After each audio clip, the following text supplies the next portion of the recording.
Welcome to Dollars and Cents with Frugal Freddy, where we have real money talk with a human touch. Today we have Shavonda and Carlos, two therapists here in Columbus, Ohio. What's up, guys? What's up? What's going on? How you guys doing? Good. Thanks for coming. Today's conversation is going to be really, really deep. It's May, and it's Mental Health Awareness Month, and I'm always about the mental health and all those things as it relates to money. So we're going to talk about the intersectionality of mental health and money. Okay. Cool. So before we really jump into that, Shavonda, can you tell us about yourself, your background, why you became a therapist? Okay. So I am what my friends call a trap therapist. I know. Please explain that. I know. So I grew up in the inner city of Akron, Ohio. # just a kid from Akron. 330. Yeah. And so I actually never wanted to be a therapist. Really? Because I never wanted to be a social worker. I'm a therapist by profession, but I'm a social worker by passion. And I never wanted to be a social worker because my only understanding of what social workers did was take people's kids. Wow. In the neighborhood I grew up in, you ran from social workers quicker than you ran from the police because they was just known for breaking up families and stuff like that. So I went to Ohio State on a full academic scholarship. And so, Talk your stuff. the Ohio State University. OH? I-O. All right, now. That around here. So I actually studied criminology and criminal justice. And so I had an opportunity to do a graduate program, and I was doing research in a criminal justice program at Michigan State University. Oh, wow. And so they wanted me to go to this conference with the mentor professor they had me pair with. And I got to the conference and everybody was like sitting around eating gum snacks and talking about how terrible crime was in the hood. And they had all these statistics, but none of them actually had the stories around why that stuff actually happens. And so I went back to my mentor when I came back my senior year of undergrad. I was like, I think I want to get my master's in criminal justice because they got the research all wrong. And she said, Shavonda, you should really look into going to get your master's in social work. So I went through the whole spiel. I said, girl, I'm not trying to take nobody's kids. You know what social workers do? They be taking people's kids. And so she kind of, over that year, exposed me to different social workers that did different things. So in government, in policy, in education, in religious, in child welfare, in mental health. And so I opted to get my master's in social work, and I wanted to do research around like social work topics. So fast forward, my placement was supposed to be here in Columbus on the South Side, related to food security. And the organization lost their funding. So I had to hurry up and have a placement, and they placed me working in a prison. And she was like, well, you're really popular in the juvenile justice system, where I was doing some work with like just teaching kids how to read at the time. So she's like, you can work with adults. I said, okay, so these kids are kids. Like prison is prison. Is it adult men? Yes, adult wow. men. And I was like, I left the hood for a reason. And so long story short, I was doing research with them. They started integrating evidence-based practices, which is a bougie word to say groups that actually have some research behind them. And so I was going to observe a new group they were trying to implement statewide. And the social worker quit that day. She literally threw the group curriculum at me and said, you run it, I quit. Wow. And I did. And so I really fell in love with the clinical aspect as opposed to just the research. So to this day, I currently supervise a mental health unit in a adult men's prison, higher security men's unit for mental health treatment. So I kind of lead a team that is really working towards kind of breaking social stigmas around treatment and really making mental health treatment more accessible to those who are currently incarcerated. And I also do some contract work at a private practice here in Columbus. Look at you. Yeah. You remember the first time I met you? It was from afar. You did a TEDx talk. I did do a TEDx talk. Yes, and I was like, I got to meet her. Oh, That was years ago. Was so... What was the topic? Ooh, So what's the my topic? topic was called Drugged Up and Locked In. So we were talking about different ways that communities could actually use approaches to treat people with substance abuse and mental health issues in the community as opposed to sending them to prison. Because there are some people that have, a lot of societal challenges that lead to their drug use and their prolonged mental health challenges. And prison doesn't necessarily correct that all the time, right? We have the resources, but it's actually better to treat them in environments sometimes where they have better relationships and then just increase the resources that they have access to. You so dope. You so. I do what I can. Trapping in these therapy streets. You called it what? Trapping in therapy? Is that that's dope? I didn't know that. Therapy. I did not know that. Trap therapy. Before you talk, I want to let the audience know. So Carlos is my personal therapist. I've been with Carlos, 5 years? It's before COVID, so yeah, about 5. Yeah. And we've been on the journey. We've been on the journey. I used to go to him bi-weekly. Yep. Then we graduated to monthly. Yeah. Then quarterly. Then we graduated quarterly. And I officially graduated in December of 2023 from therapy. Right. That's right. And it's been a hell of a ride, to be honest with you. So I definitely want to give you your flowers, like the young people say. Thank you. But go ahead. Tell the people who you all about, man. Thank you, Al. Yeah, man. So Carlos Bing, been with Key Counseling now for 10 years as a therapist. And what really got me into the field was a couple of things. So for my fraternity, Alpha Phi Fraternity Incorporated, we have a youth group called the Alpha Esquires. And I've always been involved with the group, working with young men. And so early on in working with them, I would get questions from the boys or from their parents of like, this different stuff. Like, how do you deal with this? How do you deal with that? And in my mind, I'm thinking, okay, maybe if I go back to school, I can give them better answers than what I'm giving them right now. Some researched scientific answers is what I was thinking at the time. So some things happened on my job where the grant I was running out. And it was during the recession. And I said, I don't ever want to be in a position where I can't get work or find a job because of somebody else's situation. So I wanted to go back and get a license in therapy because one, I wanted to be able to help people, but also I wanted to do something on my own. So went to Rice State University. And what I learned in those courses was like, yeah, you can get the theory, you can get all that good stuff, but really it's about listening to folks and really helping them sort of drive their own vehicle, but you sitting there as a passenger in the car with them. It's not about me telling anybody what to do. It's really just about riding along with them. Now, if they say something ridiculous, I'm gonna check them about that. But yeah, I've been checked a couple times.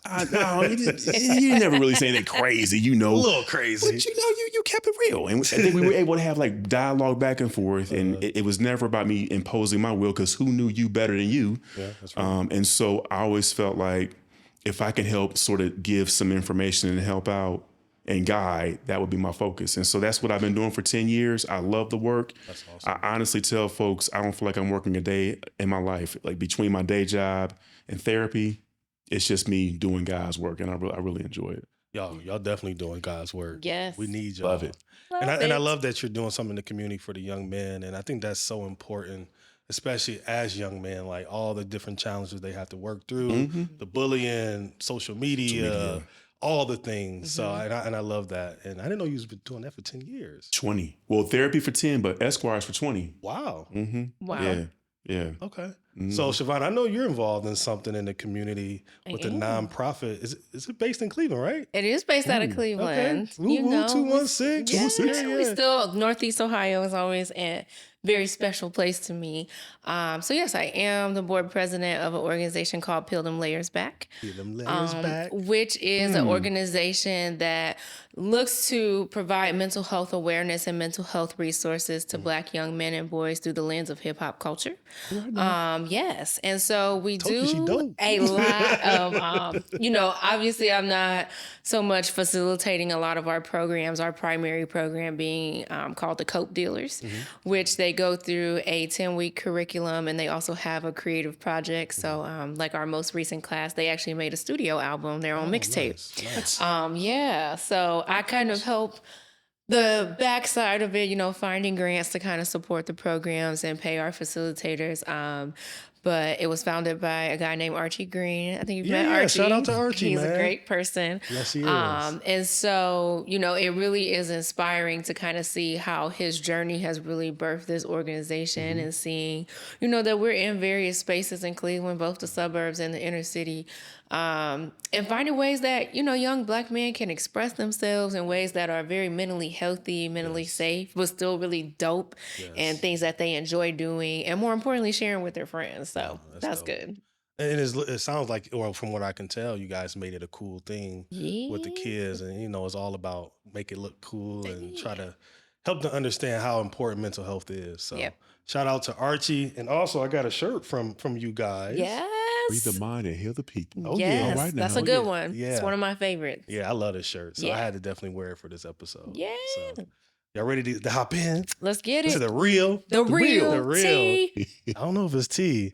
But like I said, I think one of the things with dollars and cents, what I'm really trying to push here is, you know, money is multifaceted. It's not about just you making money and you spending money.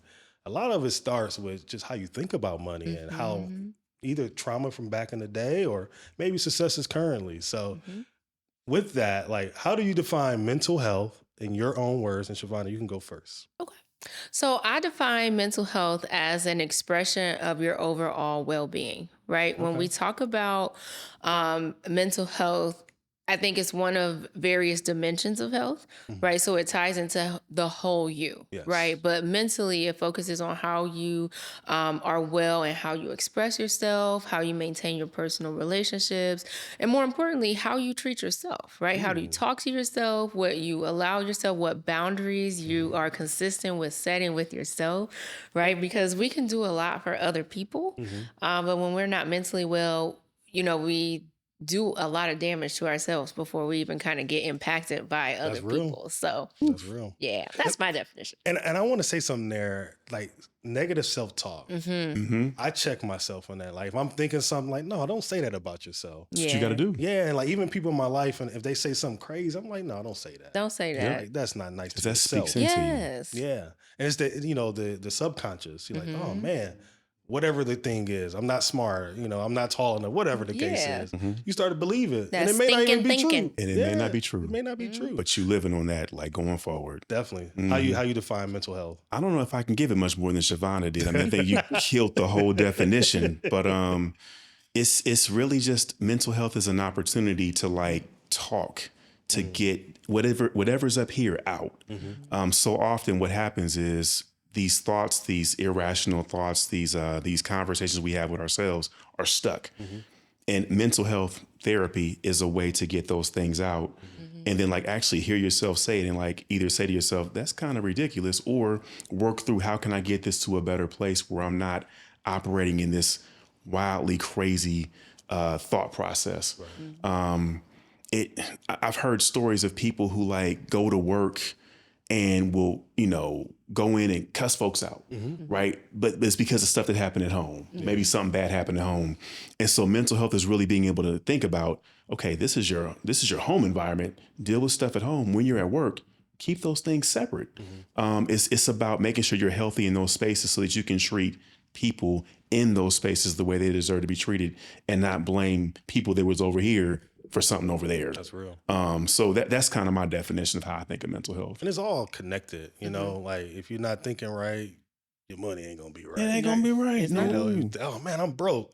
Are you? Maybe not. Right. You know what I mean? Right. But no, I like how you put that. Like you kind of like have to how you say it? Compartmentalize, whatever that word is. Yes. You got to do that as you, especially we all have different titles and labels and things. We're dads, we're mothers, That's right. we're all these things. And sometimes you got to put that aside. All right, I got to go to work. I got to deal with these folks here. So no, I like how you put that. So with those definitions, do you guys think that mental health is still a taboo topic in our community?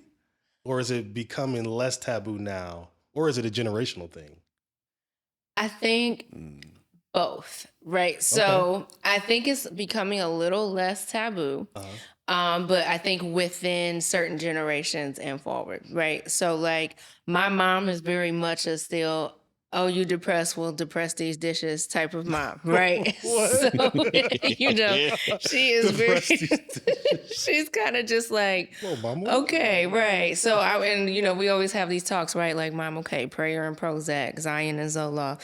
And she like, I'm gonna pray it out She's of trying to you, get but with I love that you're doing what the Lord has called you to do, but I'm gonna pray that demon out of you, So I think it's just kind of more generationally as we see, generations start to become more open and, not always taking everything at face value, being more inquisitive and curious. It's becoming less taboo with those generations. So, I would honestly say maybe millennials down Definitely. is a little less taboo in terms of how people are talking about mental health.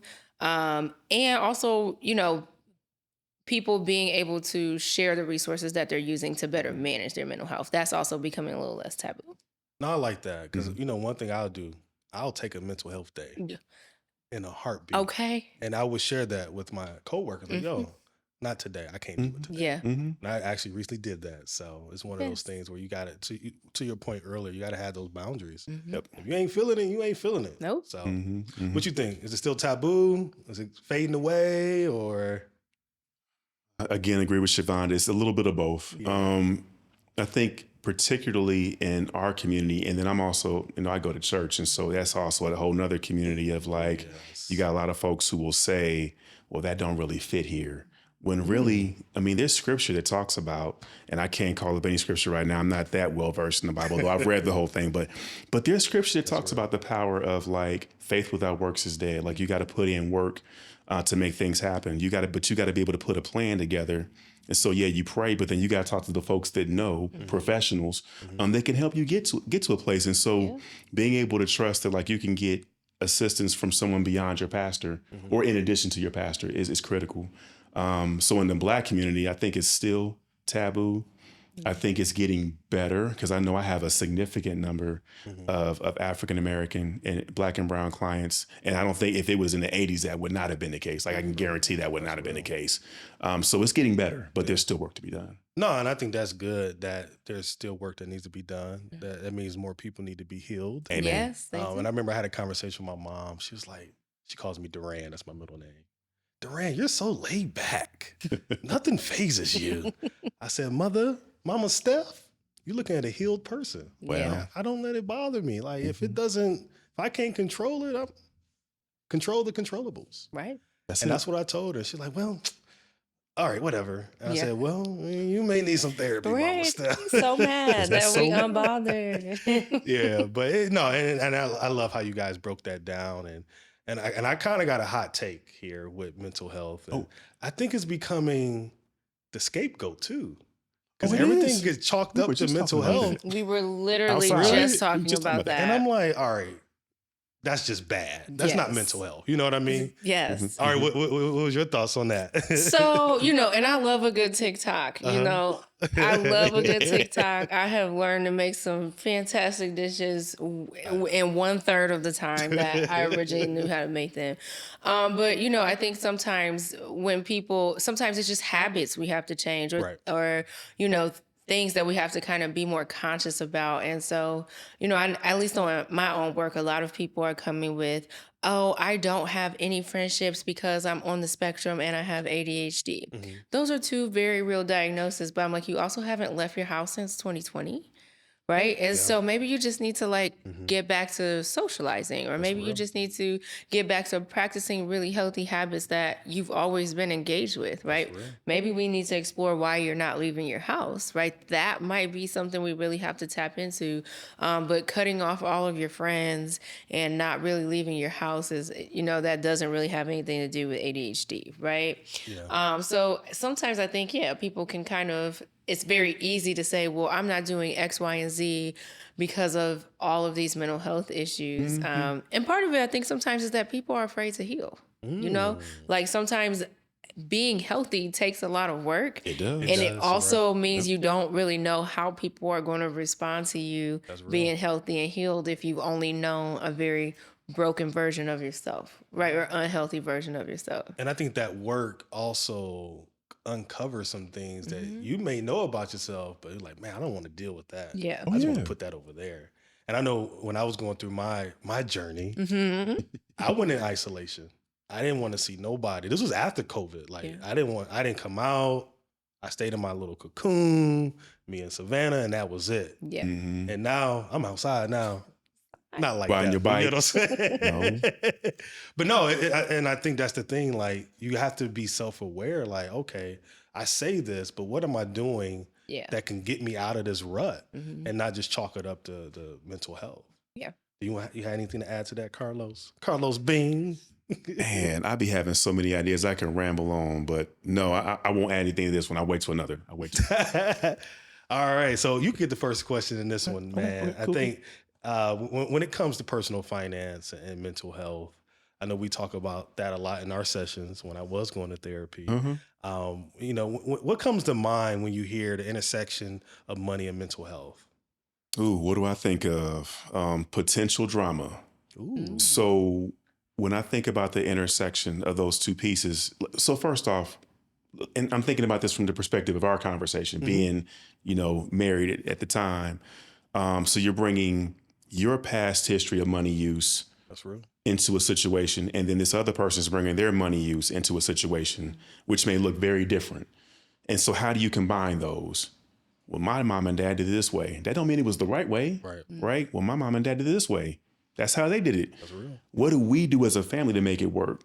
And so having the conversation early, real early, you know, maybe before these things get on, absolutely, before you bring it up, like to have the real conversation about how are we going to deal with this money when the situation come up. That's real. Because it can tear families apart when you have different expectations of, you know, saving or investments, or we should buy a nice car but live in an apartment. I mean, these are all choices, but like, what are your values and what do you want to do? And then what does the collective want to do together? It can look different. So communicating early can really help to get you to a place where it can work better. It won't be perfect, but it can work better if you talk about it early. It will never be perfect. And I think that's the one thing when I talk to my male friends, and oftentimes you hear, oh man, I'm gonna have my own money. She gonna have her own money. And I'm like, yo, that's not good. You know what I mean? You think about it like, you know, you share your body with your spouse, right? That's your most valuable asset. But you won't share your money with your woman? You won't share the greenbacks? Come on, man. But, and it's just one of those things where I try to like push back for people to think like, you made this commitment to marry this person. It's one, not two. Right. But two incomes is better than one. Sure. So it's one of those things where, to your point, like having those early conversations, being real with folks and your spouse, and like, yo, like I got this. And I know one thing that I tell my clients is that, you know, look at each other's credit reports. That's going to tell you everything you need to know. Tell you everything you need to know. And there's no, you know, you got, you know, people can ask the questions all they want. So if you guys are in that situation, pull each other's credit reports and look at it and have a conversation about it. So what you think about that? Like the intersection of mental health and money. So when I think about that, it's kind of more like, I think of habits come into play. That's the first thing I think about, right? Right. So I think, especially as a woman, like it's so much easier for us to kind of like mess up money. And I had to learn that quickly. Yes, it's easy to mess up money because, you know, especially if you like brunch with the girls, like brunch with the girls adds up. Okay. Lashes adds up, nails add up. And it's like, oh, hashtag self-care. Right. And then, you know, you find yourself in like, you know, potentially like a world of like credit card debt, or maybe like not getting yourself as advanced with your financial goals. I know that was like me when I graduated college, right? I went to Ohio State on an academic scholarship. So I still had loans in grad school, but you know, I was like, oh, I got a job. Okay, you have a job, but like you don't need to spend all your money from that job. And so really having to learn how to find ways to be mindful of my habits, things that I still enjoy, things that were a part of self-care, but things that were in reason and aligned with the goals that I have for myself. No, I like that because it's easy to be like, yo, I'm outside. Give myself a little treat. Yeah. And you'd be like, man, you look at that bank statement the next day, or you don't want to look at it. Or you don't look at it. Like, man, hopefully this transaction go through. Right. You'd be there shaking with the card thing like, I hope look this works. away. We're like, Right. hey, accept it. Thank God. Thank God. Right. I've definitely been down Okay, that let me road. dispute this Kroger click list that I just picked up. Or you make that transaction, you look at your account, you got like $2 left. Right. Like, thank it is on the positive, but dang. Thank you, Jesus. Oh, that's funny. That's funny. So I know you guys work with countless people here in the community, across the country, and all the things you guys do. So, when you guys are working with these folks, like what are some of those common challenges you guys see, either with your clients or just holistically as people that you guys serve? Is that a loaded question? I think that's my first loaded question on the podcast. Yeah. So I think I'll do clients like personal and professional. Okay. So I think professional, I'm starting to see a lot of clients who are having a hard time kind of making their money work for them, right? Because I think society tells you your money should be in so many different places I agree. that people are kind of overwhelmed with like, how do I actually make my money work for me without looking like as my client said, a societal loser? I was like, that makes me very sad, right? And I know like from a personal standpoint, right? I'm a single woman. I just bought a house. Hey, Yeah. congratulations. That's awesome. She got a nice house too. It's Don't be all humble over there. my little Shavonda Estates. Oh. But for a long time, I actually fought not buying a house because so many other women in my life who were married says, well, no guy is going to want to marry you if you have your own house because you're going to look too independent. And that sounds really stupid because it is really stupid. But I think subconsciously I did internalize that. And so I was putting my money in other places that just didn't really align with my goals, right? Like I'm a home girly. I love having people over, have coffee, have tea at the crib. I love game nights. I've always loved family barbecues. And I never really had space in my apartment to do any of that. And so I told a friend who actually was my loan officer, I was like, I really want to buy a house. I know it's going to be challenging. It's going to require me to budget. But this is something that I really want for myself, right? And I'm starting to see that a lot with my clients too. It's just a lot of anxiety around, am I actually doing the right things with my money? Because you got influencer number one over here. Like, you need to have a fully stocked Roth IRA, and you need to invest all your money in the stock market. You need to buy apartments and turn them into Airbnbs and then get 3 cars on Turo. Right? So, and people's money works for them, right? However people define wealth and whatever their standard of financial freedom is. But for me, none of those things worked because I was doing things that I wasn't passionate about, right? And I like safe places. I like brave places. And home I've always tried to create a safe space or safe area, even in my dorm room, right? That's I'm big on like, after the world has kind of beat me up a little bit, I like to just go to my safe place. And so, I think just the stressor of like, what do I do with my money? It can really have a huge impact on your mental wellness. Right. And I always say personal finance is personal. And yes, you should have all those things, but you got to take it step at a time. Yeah. So you getting a house is huge. Yeah. Huge. And I think you just said something that's kind of splashy, kind of controversial. And with, if a single woman has her house, she's too independent. I look at it like, yo, that's dope. Yeah. That's our first investment property, babe. You know what I'm I mean? financially responsible. Seriously. And if the man comes with his first home too, Right. y'all got Now two. you got two. Y'all got 2 of them bad boys. Right. So like, what a way to start a marriage. Yeah. Seriously. I'm sure that's not going to be your forever house. No. And it's going to make a cute little rental house to somebody someday, especially when I put my little raised garden bed touches on there. Excuse me. With the radishes and the cabbage. That's what's up.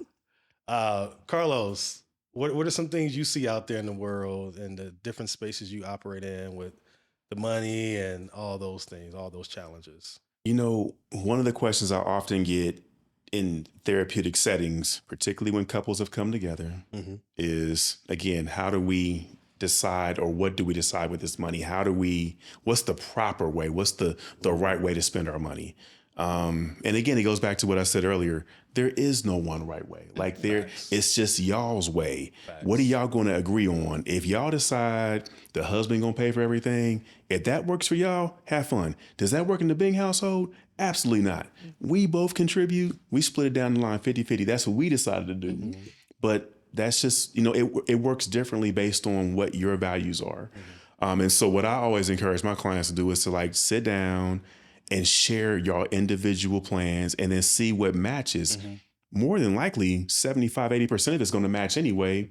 Figure out the fringes and then come together with your plan. But have the conversation. The worst thing you can do is assume, and that's what so many times folks, when they get together, they assume it's supposed to be one way because, again, maybe it's how you was raised. But that ain't the way everybody think. That ain't the way everybody operate. No, and I think you said something that was very profound, was communicate. Yeah. It may seem so simple, but having, hey, babe, let's have this monthly meeting that we have. Right. And we're going to talk about the money and whatever else we want to talk about. So there's no gray area. And that would probably solve a lot of issues, especially with money being one of the biggest reasons why people get divorced. It's one of the top five. Yeah. Top five. Yeah. No. And I think that's awesome, man. And I think one of the things is just, it's like, like money can be very multi-layered and all that. Like you said, with your clients, you're bringing a lot to the table from the past on like what your parents taught you about money, how you view money now. So no, I appreciate that. I got a question for you, Carlos. Oh boy. You kind of touched on it. All right, I'm getting ready. Because I believe 100, 100. 100, 100. Yeah, absolutely. Money, non-money things. You bring 100, each person brings 100% to the table. Okay. Nothing's 50-50. But I do have a question. Like, when you think about maybe the men that you work with, the husband or a single man, do you think there's pressure on us to be providers in today's society? Oh, God, yeah. I mean, but that's kind of like the role that we were designed for. I mean, even from a biblical standpoint. Yeah, man. I mean, we were designed to like lead. Now, does that mean you stand up on the table and beat your chest and say, I run the house? No, but as the husband, you are the lead. God is first. Husband is there. The wife is right there with you as your helpmate. But you work together. But ultimately, if it comes down to a choice, the husband has to decide. And hopefully that's in collaboration with the wife. But we have a huge responsibility as like God gave us this situation to be together as one. And so as a husband, I feel like my responsibility, according to him, is to make sure this situation is tight. And if I fail at that, that's a huge concern. Like that's something I don't want to do. So it's a huge weight, and I want to make sure I do it the correct way. And what does provide mean to you? Because, on social media, the influencers means that you just pay all the bills, but that's the only thing you should be doing. But what's your definition of being a provider? Well, I mean, there's so much more than just the money. I mean, there's obviously financial is important, but then it's also like being able to tell your kids you love them. That's right. It's funny, man. Like I think about me and my dad's relationship. When we were kids, I don't remember my dad ever telling me that he loved me. I know he did, but he never said it. He says it now all the time. But back then we didn't share communication that way. So as a provider, in my mind, you provide the money, you provide that mental health support, you provide the support when you go to games, football games, support your kids. You provide the academic support, make sure that homework is getting done. So support is bigger than just money. Money is certainly a significant part of it.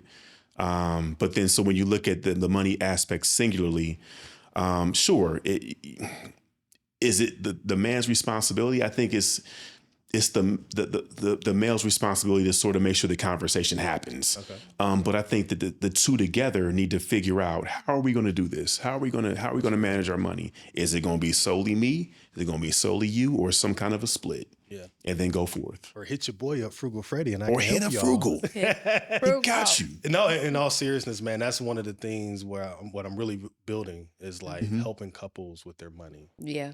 Because that is a pain point for a lot of couples. Yeah. So hit your boy up. Yeah. Seriously. Hit your boy up. And it's so important. We think about legacy. We think about generational wealth. We think about, to your point, being a provider. One thing that I'm learning as a young father, he's an OG to me. He's like a big brother to me. Yes. And one of the things that I've learned is being present. My daughter don't care about nothing else If But daddy ain't daddy there, being present, listen. Yeah. playing with Bluey and Peppa Pig. Yep. That's all she care about. Yes. So fellas, be present. Be present. Even if it seemed ridiculous.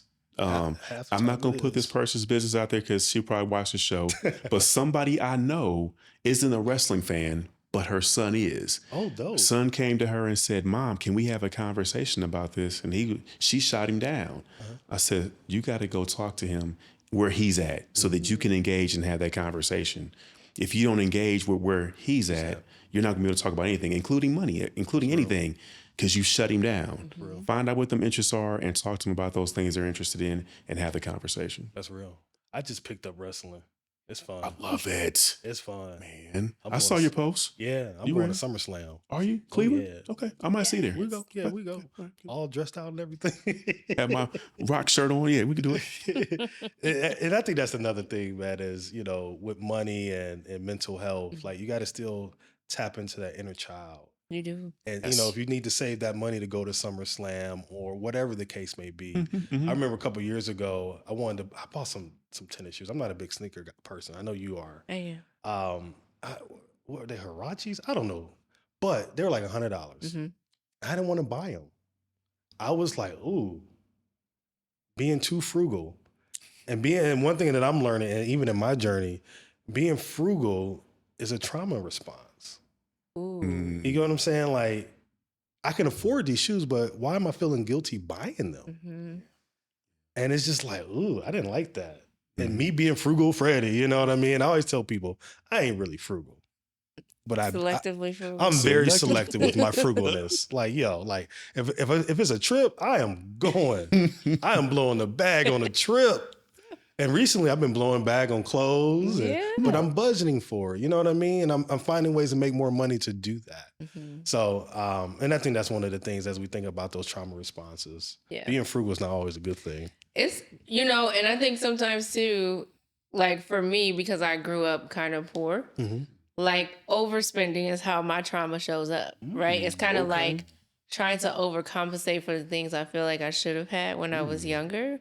Yep. And so sometimes I have to put a halt to that. I'm like, Shavonda, like, you don't need these. Like, why is every trip to Target $100 minimum? Like, you went in for toilet paper and like, I'm picking up like face masks, #self-care, right? Like, I need that. Right, It's going to make me feel absolutely. better. Target never is going to carry this brand of item ever again in life.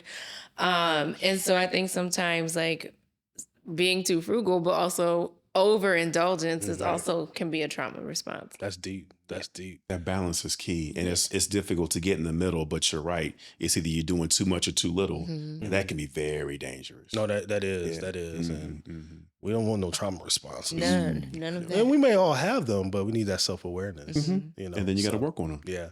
One question for you, back to the men. I know some of us men can lead with ego with our money Yeah. and, not admitting to money mistakes and being open with their partner or even with themselves. I guess what advice would you have for someone that's dealing with that currently in their life? For a male that's dealing with that ego piece. Yeah, and maybe making a mistake, something that may have came up that kind of put them back. Yeah, I mean, I'll be honest. I lost a house one time. That's I real. lost a double back it was recession time. What I learned from that is you can recover. That's real. I mean, I done bought 6 houses since then. Oh, really? In between my wife and I, but I mean, my credit score is perfectly fine now. It has no reflection of the lost house I had. Okay, Carlos, 6 houses. Yeah, we like to move a lot. We're a little strange, my No, wife he would say. said he'd like speed bump right over Yeah, it. it's casual life Not at lesson. one time, like it's we moved a couple times, that's all. But if I would have been singular on that lost house, that was a mistake I made. I lost out on an investment property. It could have left me in a space of mental hurt, like, oh, I can't succeed. You can get past That's it. real. Now you're going to put some work in. I had to put some work in. I had to adjust how I spent money. I had to fixate on focusing on paying down credit cards. And then the credit score came back. Now it took a couple years, but it's fixable. Yeah. So if brothers are making mistakes, you can fix it. That's You real. can fix it. And then I got a quick story about that. I bought a duplex here recently, and this is the most uncomfortable season financially for me. Mm-hmm. Because that duplex almost took me under. Like Yeah, I've considered bankruptcy. It got that bad. Yeah. Yeah. But to your point, I came up with a plan. Like, yo, I'm gonna get a second job. Okay. I'm gonna do these things to increase my income because it's not a spending thing. It's an income thing. Mm-hmm. Because with the duplex, I renovated both sides. Yeah. I didn't realize how much that was gonna cost, and I had to pay it back. You know, so I'm happy that you say that. Like, hey, I made this mistake. I was able to bounce back, and I'm not making that mistake again. Right. And you learn something. So Learn something. I think that's dope. I think that's dope. Yeah. Miss Shavonda. I know we kind of talk about the two genders, you know, male and female, and I think it's so important to talk about that and be, you know, very direct with it because men and women look at money differently. Yeah. It's true. I know you've been talking about self-care and hashtag Target and what was it, Sunday Fun Day, all that. I mean, what does that mean? Like, you know, of course I'm not a woman. Yeah. But when you say that, do you see some women struggle with self-care versus like, all right, I need to just put a boundary, like no more self-care, overindulgence? Yeah. I mean, I definitely think, you know, I remember having a conversation with one of my homegirls during the pandemic, right? Beauty salons were closed. None of us was having lashes on. Nails wasn't done. We was just out here in all of our natural God-given beauty. Amen. And, you know, and you made it, right? But, you know, at least for me, that taught me like, hey, you know, it's good to keep yourself up, but like, how can I be more resourceful and still, you know, engaging with the things that I think are self-care, but like being mindful of how much I spend and how much I pour into that, right? Because, you know, to your point, you know, I think like when I was younger, it was kind of this expectation that like a man ain't nothing if you're not doing this and doing that, right? But that's really untrue, right? And you know, I was blessed coming up here soon. My parents will have been married celebrating 40 years of marriage. Wow. And they have very traditional gender roles, right? Like I don't think my mom has ever paid a mortgage, a car payment. Shut up like, with mama. Right. I think she maybe paid like the cable bill and bought the groceries, and that, you know, that was pretty much it. But because of that, right, my mom really respected a lot of like how my dad moved, right? And he was present but not engaged, right? So like my dad was always there. He was always, I could always knew how to access him, right? But when it came to my mom was more invested in having a financially like secure life. And that is what really made a very safe household for her. That's awesome. And so, you know, she made up where my dad couldn't be present because he worked a lot. Like my dad worked a lot, very hard worker. And so I kind of, as I got older, had to say, okay, I want to work hard for the things that are important to me because that's a work ethic that my parents instilled in me.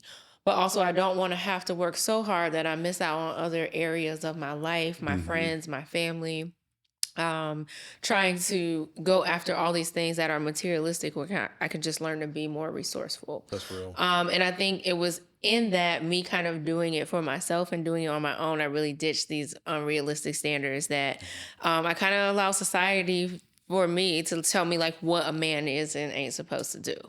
Right? Because at the end of the day, paying a mortgage is paying a mortgage, and you know, doing it on my own sucks. So like, you know, I can do it, but sometimes I'm like, hey, you know, I wouldn't mind another income up in here. But And the mortgage company don't care if it's coming from a man or a woman. they don't care as long as it's on time, right? That's what they know. And they said we take Cash App, Venmo, They Zelle, take everything. Right? Like, okay, We come get the money. so we will send someone come get out it. to collect it, take it to the Coinstar machine as long as we got it. And so, you know, I think as a woman, it really taught me, one, to be mindful of the amount of pressure that I put on men, period, right? Because I think sometimes, you know, women are kind of just like, well, he needs to make this much money, he needs to have this career. And it's okay to want someone who's financially responsible, Absolutely. right? Absolutely. Right. Because that is like an indication of different character traits that are important, right? When we talk about longevity of relationships. But to have the expectation that a man is supposed to show up in your life, assume all financial responsibilities for your habits, your goals, your future, right? And you are not doing anything to regulate yourself financially or show up in a space where you are at least showing some level of commitment and, you know, financial responsibility.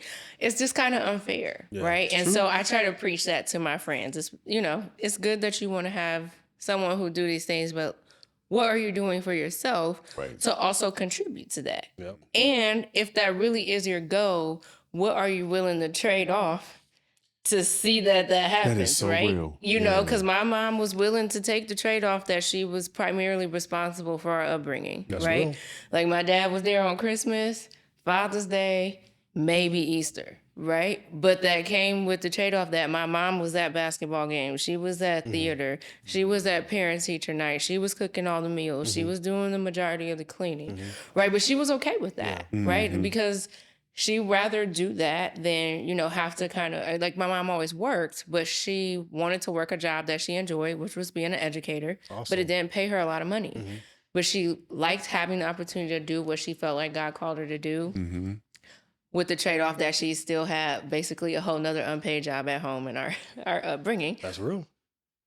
But on the flip side is that my dad liked working. He liked being a provider. So it worked for them. Work for them. Yep. But I often tell my friends, like at some point, like if you want a guy that's willing to absorb your whole financial He ain't gonna be lifestyle, around that you know, much. them cuddle sessions and pillow talk just it's probably not gonna happen like the way you think it's gonna happen. No you know? cuddle Like, sessions. that's the Yeah. truth. Like that's tea. And so That's funny. you know, just I guess being mindful That's that if real. you have one set of expectations, everything that parallels with that also has to be, you know, realistic. No, That's and I real. think that's spot on. And just, I guess, to bring a male's perspective, like, it's just one of those things where if you are in that situation, you don't weaponize it. Right. It's still y'all's money. Hey, we a You know? team. Yeah, Yeah. because to your point, you said some unpaid. Like, there's value in a woman staying home if that's their Yeah. decision. Because if not, who's going to do it? You got to pay somebody to do that. Exactly. Yeah. So it's like, Yeah. and I see this a lot. I had a conversation recently with a guy. I'm the provider. I'm like, yo, respect, bro.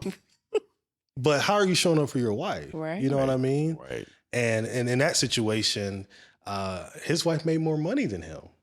And I'm like, bro, like You really got to tone it down, brother. you really got to turn it around. But he took pride in he pays the mortgage, he pays that. Yeah. And I'm like, bro, two's better than one. If you guys are married, it's y'all's money. Right. And you know, as you know, in marriage, you know, money, one person may be up for 5 years, the other person may be up for 5 years. Right. It happens. And if you're married, it's that duty. Like you talking about your mom, she committed to that. She was okay with that. And I'm sure, you know, some things they maybe had to work out. Yeah. But that was the commitment they had with each other. Right. She also was a Target shopper. Okay. Oh. So that credit card bill, he'd be like, oh, I gotta Yeah, do we gotta more talk overtime. now. Yeah. Hey, all right, babe. You need, gotta have hey, a give me that conversation. card. Just give me that card. He's going to intercept the Amazon packages. Oh, yeah. And That's the thing. Like, even in their retired life, she still got quite a few is she? Amazon packages that are coming through. And my dad is like, who's paying for Is those? he retired? Both of them are retired that's now. awesome. Mhm. That's awesome. They retired about a year ago. That's awesome. So, yeah, it's really cool to kind of see. And I think from a woman's perspective, also not abusing or manipulating like what people are willing to do for you, right? Expand on that. Yes, right. So I think in terms of, and again, kind of just looking at my parents, like sometimes if my mom would get mad, she would be like, you know, she would always make these like really funny statements. And she was like, I should just take the credit card and like go run it up, right? But like that doesn't provide like mental peace for people that are make it working worse. really hard to like provide things. Now, granted, my parents are very much jokesters, so she never would do that. And she has really good integrity. But, you know, it makes me think about, you know, just because someone is willing to do something and put so much out on the line, you really have to be mindful not to like manipulate and abuse it and say, okay, well, I'm going to break up with you if you don't do X, Y, and Z, or I'm going to move around because he can do X, Y, and Z. Like, no, you said what you wanted. That is being fulfilled. Honor that, right? And honor your commitment to how you're going to support that person and vice versa, right? And so I think sometimes it becomes a level of entitlement. Well, like, I'm going to just keep asking for more because, you know, happy wife, happy life. And I'm just like, gone are the days, you know, like men deserve to be happy too. And if, Amen. right. You're going to get canceled. You better stop. That's okay. You know, them social media influencers don't like to hear that. It's okay. But no, I mean, and that's your opinion. And I respect that. And I think, you know, through my journey, you know, it's happy spouse, happy house. And like you said, both sides needs happiness. Oh, You know both what I sides mean? for sure. Yeah. Because we're a team. Yeah. Team at the end of the day. Yeah. You got anything to add to that? Because I know Shavonda, Listen, she rocked a couple boats over there. Man, nuggets.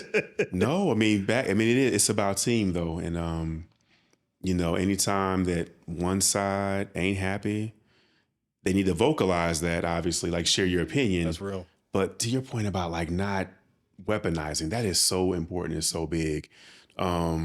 Because I've seen that with some of my clients where they'll come in like, well, I just expect this. This is what he does. This is what she does. Well, what part are you playing? Yeah. Like it take two to tango. So yeah, that's what I would want to add. Like going forever, man.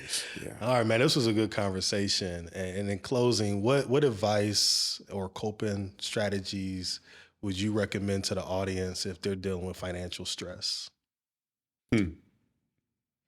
So I would recommend a happy fund, right? Hear me out. Okay. Happy fund. Yes, Break a this happy down. How much in this happy fund? Okay. Right.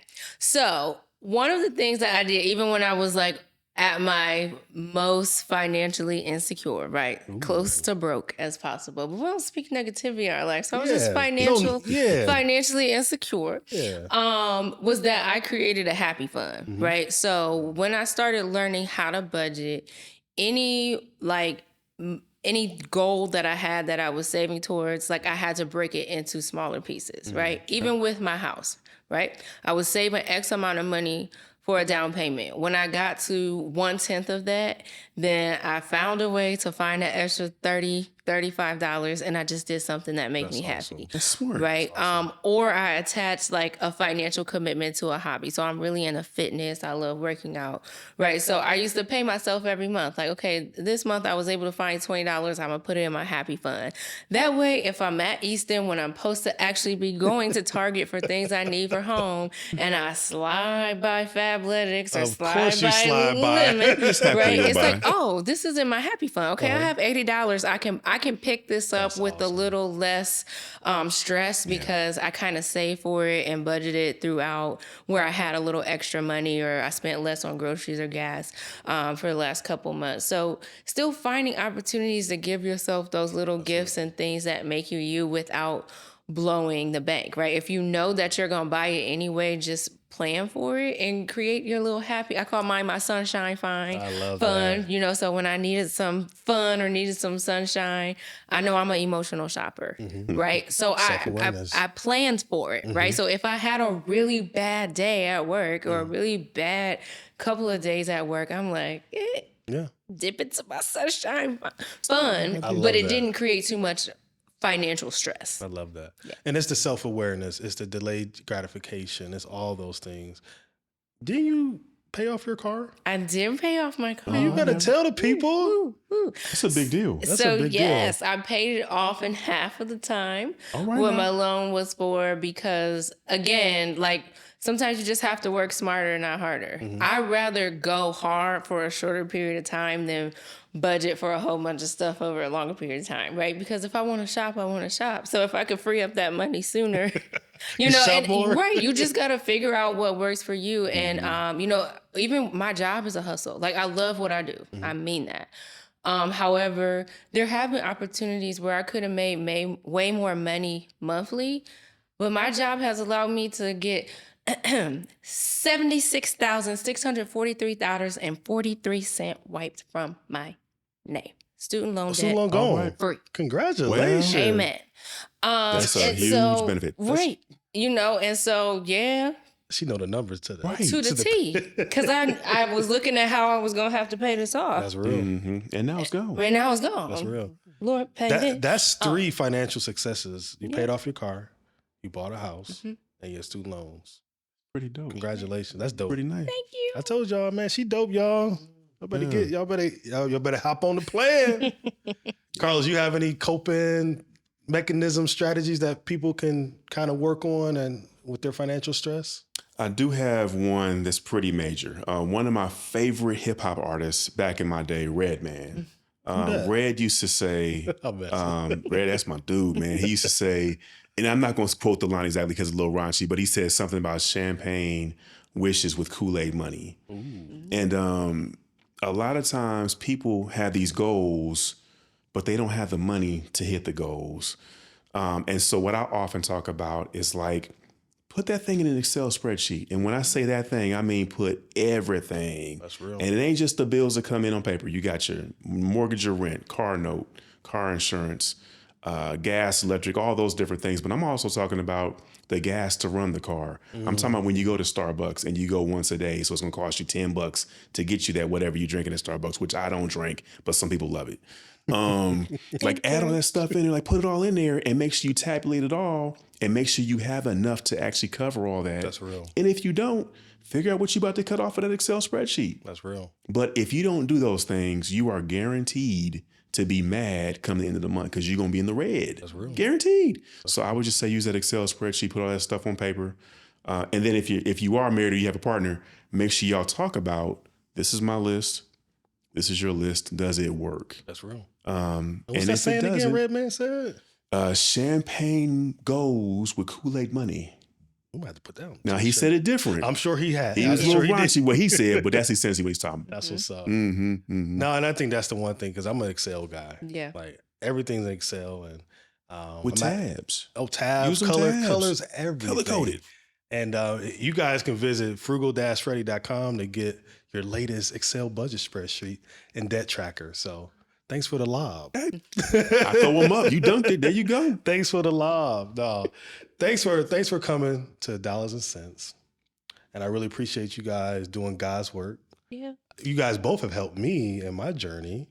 And if someone wanted to get your guys' services, Shavonda, are you accepting clients? How can people get in contact with you?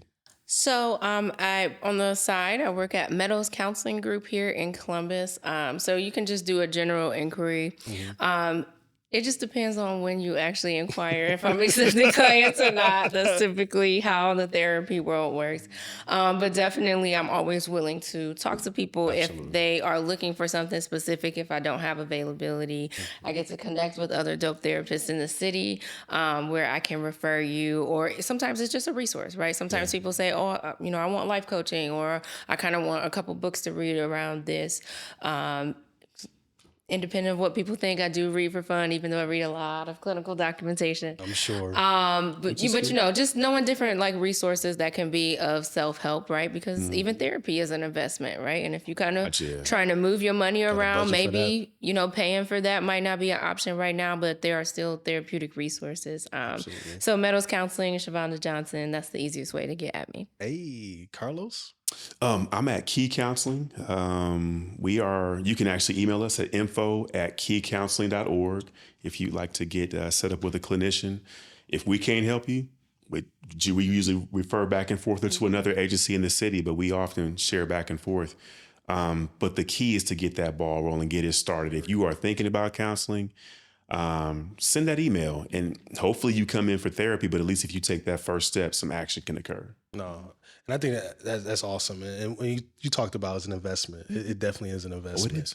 And I know, hey, he hit me up like, hey, but how I pay for my counsel is through my health savings account. Yeah. So people can use their health and savings you were account. never stressed. Even though I would look at your bill like, wow, you going to be good? Yeah, Los, I'm good. Okay. Yeah, I you was ran never it up. stressed. I blew the bag on the counsel. But look at you. Yeah, no, it was worth it. It was worth it. And I think Yeah. if people continue to think about it as an investment, you think about the maintenance on a car. We need the maintenance on our brain. Amen. And Carlos was that person that I can talk to. Yeah. And one thing that I'm realizing as Frugal Freddy, a lot of people come to me. Who do I go to? I don't really have that outside of Carlos. Yeah. So that's one of the things I appreciate you for. And I know you're always a call away. You can I always can hit call up me. Shavonda, my Preferably sister. before 9 p.m. though. To go to bed pretty early. 901, Shavonda, I need your help. I'll see you tomorrow. But no, man, thanks again for coming to Dollars and Cents. And yeah, that's it, y'all. See ya. That's it.